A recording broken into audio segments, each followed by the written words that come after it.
ये वीडियो महाराष्ट्र के कुछ दोस्तों की बताई जा रही जो रात को नाइट ड्राइव पे निकले थे, लेकिन उन्होंने इस रास्ते के बारे में बहुत सुन रखा था कि एक औरत यहाँ घूमती रहती है जो कि अक्सर रातों को ब्लैक मैजिक करती है, जिसके वजह से उसने एक वीडियो शूट करना शुरू कर दिया। जैसे ही वो उस डेस्टिनेशन पे पहुंचे तो वहाँ उन्हें कुछ ऐसा मिला जो सच में बहुत ज़्यादा भयानक था।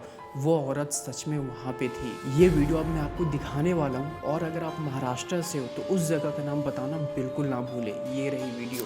अकेला घूम रहा है।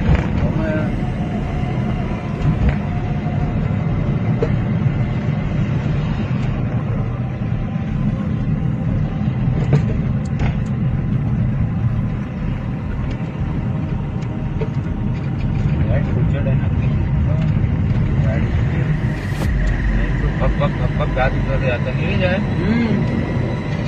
दिखी नहीं दे लाइट पोचड़ है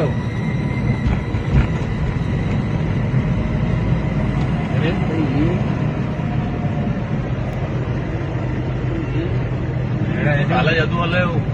काला जादू है वो। काला जादू वाला है।